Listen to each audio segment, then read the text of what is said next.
Abbiamo voluto lanciare un allarme, aprire una discussione pubblica in Veneto perché le prospettive del bilancio europeo potrebbero avere come conseguenza che il Veneto perde più di 2 miliardi di contributi dall'Europa. Di questo si sta discutendo a Bruxelles in queste settimane. Io ho anche scritto a tutti i sindaci del Veneto perché partecipino alla consultazione della Commissione e con l'iniziativa che facciamo sabato vogliamo richiamare tutti i soggetti sociali, politici, lo faremo anche in Consiglio regionale con una nostra mozione. L'uscita della Gran Bretagna porta a una riduzione di contributi al bilancio dell'Europa.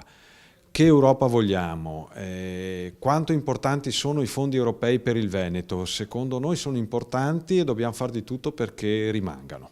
È un messaggio che riguarda anche il governo che si sta insediando, speriamo ci sia un governo, perché su questo dovrà dire da che parte sta rispetto agli altri paesi europei, se vuol mantenere i fondi per le regioni oppure se pensa che sia meglio che questi fondi spariscano con gravissimi danni in Veneto. Nuova programmazione per quanto riguarda i fondi europei di coesione.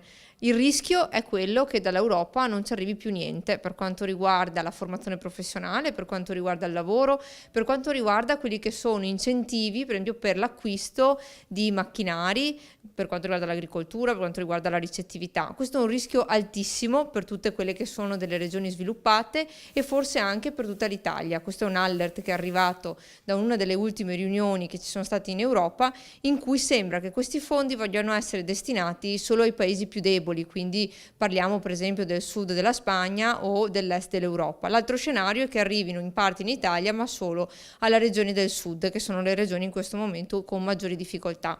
Quello che noi chiediamo è che ci sia una mobilitazione da parte sia della regione, in parte ha cominciato l'assessore Danazzan a lanciare questo allarme, e da parte di tutti i sindaci della regione Veneto e anche delle altre regioni d'Italia, per chiedere invece che ci sia un punto, diciamo, su questi fondi, sull'utilità di questi fondi, su come eventualmente utilizzarli anche meglio e creare maggiori sinergie anche interregionali e tra partner, per cui enti pubblici, enti privati e regione, ma che non ci sia questo taglio che graverebbe pesantemente sia sulle casse pubbliche sia comunque su quelli che sono dei beneficiari privati che hanno bisogno anche di questi fondi per delle loro attività. Parleremo di questo in modo più approfondito all'Hotel Vieste il 24 marzo alle ore 9:30. Vi aspettiamo per un confronto.